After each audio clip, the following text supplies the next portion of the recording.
Hi everyone, welcome back to my channel Digital Gyan. So, in today's video, we are going to cover unit number 4 of cloud computing, that is cloud computing architecture. So, चलिए start करते हैं एक बहुत ज़्यादा simple question से, right? So the question is कि अगर आपको अपनी फ़ोटोज़, वीडियोज़ या फाइल सेव करनी हो, तो क्या आप हमेशा खुद का सर्वर खरीदोगे? नहीं ना, of course because it is not feasible. तो हम लोग क्या करते हैं for this purpose we mostly use Google Drive, right? Similarly there are Gmail, YouTube या Netflix which we use in a everyday life. And यहीं पे हमारा कंसेप्ट क्लाउड कंप्यूटिंग का जो है स्टार्ट होता है.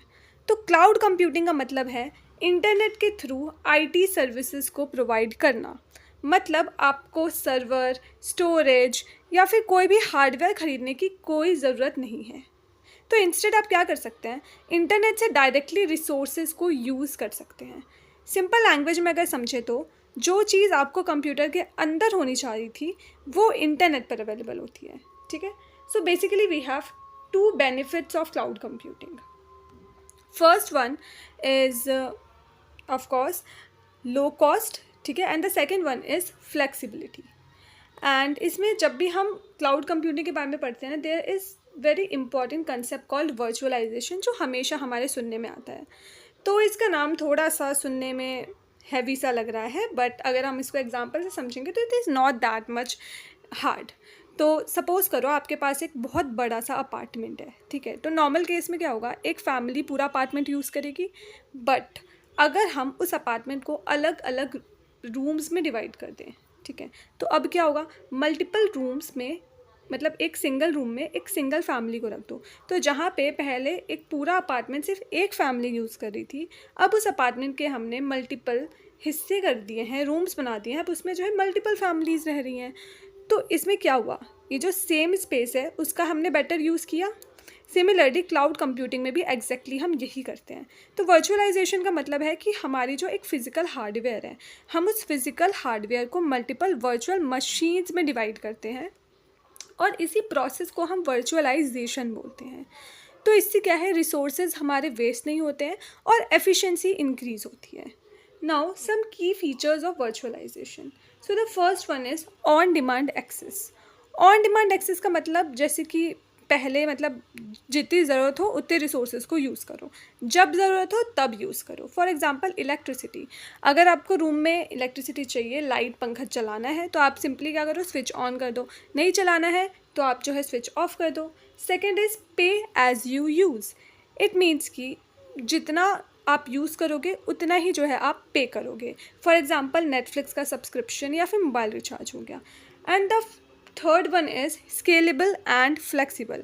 मतलब अगर हमारी डिमांड बढ़ेगी तो रिसोर्सेज इंक्रीज़ कर दो, अगर हमारी डिमांड कम है तो रिड्यूस कर दो. फॉर एग्जांपल जब हम मोबाइल रिचार्ज करवाते हैं, किसी को अगर डेली बेसिस पे नेट की ज़्यादा ज़रूरत है तो फिर वो थोड़ा ऐसा वाला रिचार्ज करवाता है जिसमें उसको दिन का ज़्यादा नेट मिले. अगर उसको नेट की कम ज़रूरत है, लाइक फॉर एग्जांपल अगर उनके घर में वाईफाई लगा है, तो फिर वो क्या करता है, कुछ ऐसा वाला रिचार्ज करता है जिसमें नेट की इतनी ज़रूरत ना हो, क्योंकि ऑफकोर्स वो घर में वाईफाई लगा है तो उससे यूज़ कर लेगा, right. Then we have internet based service. Then there is cloud reference models. Cloud reference model क्या होता है, it explains how cloud services are organize. किस तरीके से हमने अपनी क्लाउड सर्विस को ऑर्गेनाइज कर रखा है. It shows that cloud computing consist of different layers. Cloud computing में हमारे पास डिफरेंट लेयर है और हर एक लेयर जो है वो independently specific type of service provide करता है. एंड दीज लेयर्स इंक्लूड, इस लेयर में हमारे पास है infrastructure, platform and application services. और ये सब मिलकर एक कंप्लीट क्लाउड सिस्टम बनाते हैं, right. Let understand cloud architecture. Actually cloud architecture क्या होता है. तो क्लाउड आर्किटेक्चर को ना मल्टीपल लेयर्स में डिवाइड किया गया है. सबसे टॉप पे हमारे पास है, या फिर हम सबसे नीचे से स्टार्ट करते हैं. So at the bottom most layer we have physical layer. तो फिज़िकल लेयर क्या करती है, फिज़िकल लेयर में जैसे सर्वर हो गया, स्टोरेज हो गया, नेटवर्क हो गया, ठीक है, नेटवर्किंग इक्विपमेंट हो गए, ये चीज़ें हमें प्रोवाइड करते हैं. Then we have virtualization. Virtualization मतलब लाइक ये जो है ये वर्चुअलाइजेशन का यूज़ करके हार्डवेयर को डिवाइड करती है, जैसा हमने अभी ऊपर समझा. Then we have middleware. Middleware का क्या काम होता है, इसका काम होता है रिसोर्सेज को मैनेज करना और कम्युनिकेशन को ईजी बनाना, right. And then at the top we have service layer. Service layer जो है वो सबसे ऊपर यूजर्स को सर्विसेज प्रोवाइड की जाती है through this layer. Next there is type of services. कितने टाइप की सर्विसेज होती हैं? So basically we have 3 types of services and this is very important topic from exam point of view.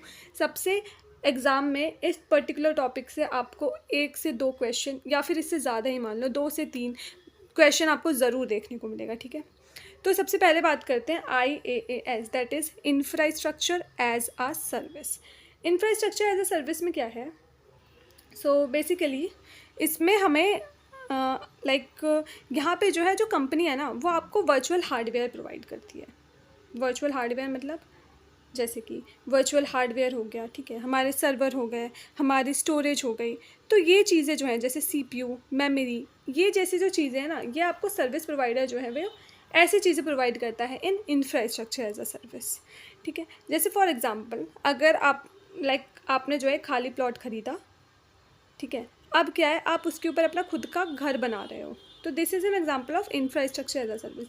आपने सिर्फ hardware ख़रीदा, ठीक है, इट्स आपने सिर्फ प्लॉट ख़रीदा, अब उसके ऊपर का सारा घर वर बनाना, ये सब कुछ जो है आपका काम है, आप बना रहे हो. इसमें अगर हम इसके फीचर्स की बात करें तो वर्चुअल मशीन्स हो गया, ठीक है, कस्टम कन्फिगरेशंस हो गए, स्केलेबल रिसोर्सेज हो गए. And then we have advantages are flexible usage, easy to manage, no hardware cost, क्योंकि हार्डवेयर तो हमने सामने वाले ने ही दे दिया है ना, तो हार्डवेयर कॉस्ट तो लगा नहीं इसमें. मेन कंपोनेंट्स की बात करें तो इसमें मेन कंपोनेंट्स होते हैं हमारे पास. शेड्यूलर होता है जो कि रिसोर्सेज को एलोकेट करता है. मॉनिटरिंग जो कि हमारे टास्क को मतलब परफॉर्मेंस को ट्रैक करता है. इट्स आप घर बना रहे हो, ठीक है, तो घर में जो है सारी रिसोर्सेज को कौन एलोकेट करेगा? शेड्यूलर एलोकेट करेगा. और जो मैकेनिक है वो अच्छे से काम कर रहा है कि नहीं, उसको मॉनिटरिंग कौन करेगा? इट्स मॉनिटरिंग करा जाएगा उसको. And then we have billing, it means total खर्चा कितना हो रहा है वो सारी बिलिंग करेगा एक इंसान. And then we have VM repository जो कि वर्चुअल मशीन्स इमेजेस को स्टोर करता है. Then we have platform as a service. Platform as a service में इसका एग्जांपल है कि इसमें क्या है, डेवलपर्स को कंप्लीट एनवायरनमेंट मिलता है और उसको एप्लीकेशन डेवलप करना है. ठीक है, इसमें आपको जो है बस कोडिंग करनी होती है और ऐप बनाना होता है. बाकी सारी चीज़ें यहाँ पे आपको, जैसे हार्डवेयर की कोई टेंशन नहीं लेनी है आपको और एनवायरनमेंट का कोई टेंशन नहीं लेना है. सारी चीज़ें उन्होंने प्रोवाइड करी है. आपको बस क्या करना है, अपनी कोडिंग करनी है. कोडिंग करके आपको जो है अपना एक ऐप डेवलप करना है. ठीक है, अगर इसको हम एग्जांपल से देखें कि आपको ना घर बनाने के लिए रेडीमेड टूल्स मिलेंगे, जो भी टूल्स लगते हैं ना, जैसे हथौड़ा और जो भी होती है वो सारी चीज़ें आपको मिलेंगी, सीमेंट उमेंट सब कुछ मिलेगा. बस आपको क्या करना है, अब आपको उससे अपना घर बनाना है. This is an example of platform as a service. इसके अगर हम एडवांटेजेस की बात करें तो फास्ट डेवलपमेंट है, right. Then we have cost reduce हो जाती है, डिप्लॉयमेंट करना इजी होता है. बट डिसएडवांटेज है इसमें कि वेंडर लॉक इन हो जाता है. वेंडर लॉक इन का मतलब क्या होता है, आप जो है ना एक प्रोवाइडर के ऊपर डिपेंडेंट हो जाते हैं, और क्योंकि उस प्रोवाइडर ने आपको जो है सारी चीज़ें, सारा एनवायरनमेंट वगैरह जो है उस प्रोवाइडर ने आपको एलोकेट किया होता है. तो अब क्या है, आप उस प्रोवाइडर को जब आप स्विच करने की कोशिश करते हैं ना, सपोज़ जैसे कि हमारे इंटरनेट होता है, एयरटेल हो गया, जियो हो गया, अगर हमारा कोई एक इंटरनेट अच्छे से काम नहीं करता तो हम क्या करते हैं, अपने सिम चेंज करवा लेते हैं. या फिर जैसे हमारे घर पे वाईफाई दे रहा है, वाईफाई अच्छे से नहीं आया तो हम क्या करते हैं, अपना प्रोवाइडर स्विच करवा लेते हैं. बट इन दैट केस पास वाले उसमें हम क्या करते हैं, हम अपना जो प्रोवाइडर है उसको स्विच नहीं कर पाते हैं. तो this is an disadvantage of vendor lock in. Then we have software as a service. Software as a service में इसमें हम क्या करते हैं, यूज़र्स को डायरेक्टली रेडीमेड सॉफ्टवेयर प्रोवाइड करते हैं. जैसे कि इसमें हमारे एग्जांपल हो जाते हैं जीमेल हो गया, ठीक है, गूगल डॉक्स हो गया, जूम हो गया. और the main advantage is that कि हमें इसे इंस्टॉल करने की भी ज़रूरत नहीं होती, हम एकदम ब्राउज़र से इनको एक्सेस कर सकते हैं. कल ही मैंने जो है एक जूम मीटिंग ली and I don't have zoom in my laptop, but still मैंने जो है ब्राउज़र से वो मीटिंग पूरी कंप्लीट करी, right. So this is advantage of SaaS. और अगर हम इसके फीचर्स की बात करें तो ब्राउज़र बेस्ड एक्सेस है, एज आई टोल्ड यू, कोई इंस्टॉलेशन रिक्वायरमेंट नहीं है. सब्सक्रिप्शन मॉडल है कि सब्सक्रिप्शन बेस्ड है, आपको सब्सक्रिप्शन लेना पड़ेगा, वो भी बहुत मिनिमल होता है. जैसे गूगल ड्राइव हो गया या फिर नेटफ्लिक्स का सब्सक्रिप्शन मान लो, तो ये चीज़ें भी काफ़ी मिनिमल बेसिस पे जो है आपको सब्सक्रिप्शन प्रोवाइड करते हैं. ठीक है, end of course low cost है, कोई मेंटेनेंस नहीं चाहिए और ऑटोमेटिक अपडेट्स हो जाते हैं. Next we have is type of clouds. It is also important topic for exam perspective, so इसको भी आप जो है ध्यान से सुनिए. देन वी हैव क्लाउड्स के मेनली 4 कैटेगरीज होते हैं. First is public cloud, private cloud, hybrid cloud and community cloud. ठीक है, एक एक करके अब हम सारे क्लाउड को समझेंगे. तो सबसे पहले आता है हमारे पास पब्लिक क्लाउड. पब्लिक क्लाउड जो है वो बेसिकली सबके लिए ओपन होता है. ठीक है, इसका एग्जांपल है हमारे पास गूगल ड्राइव. गूगल ड्राइव को कोई भी एक्सेस कर सकता है, कोई भी जाएगा, रजिस्टर करेगा, उसको यूज़ करेगा. ठीक है, नेटफ्लिक्स है, रजिस्टर करो, सब्सक्रिप्शन दो, कुछ सब्सक्रिप्शन फीस है वो दो, बस दैट्स इट. उसके बाद आप उसको यूज़ करो.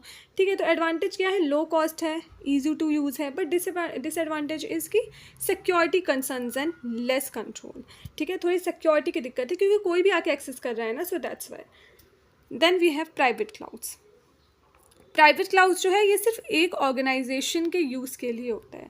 ठीक है, एक सिंगल ऑर्गेनाइजेशन जैसे कंपनी हो गई या फिर कोई एक स्कूल हो गया. ठीक है, कोई एक सिंगल ऑर्गेनाइजेशन जो है वो अपना एक पर्सनल एक प्राइवेट क्लाउड खरीदता है जिसको हम लोग बोलते हैं प्राइवेट क्लाउड. एग्जाम्पल है कि ये बहुत ज़्यादा सिक्योर होता है. ठीक है, क्योंकि कोई भी एक्सेस नहीं कर रहा है, एक पर्टिकुलर ऑर्गेनाइजेशन के मेंबर एक्सेस कर रहे हैं, ऑथोराइज्ड मेंबर एक्सेस कर रहे हैं उसको. ठीक है, और जैसे इसका एग्जांपल मैंने आपको बताया, इसमें बैंक सिस्टम्स भी आ सकते हैं. ठीक है, तो ये हाईली सिक्योर होता है. तो अगर हम एडवांटेजेस की बात करें तो सिक्योरिटी, बट डिसएडवांटेजेस की लाइक एक्सपेंसिव है.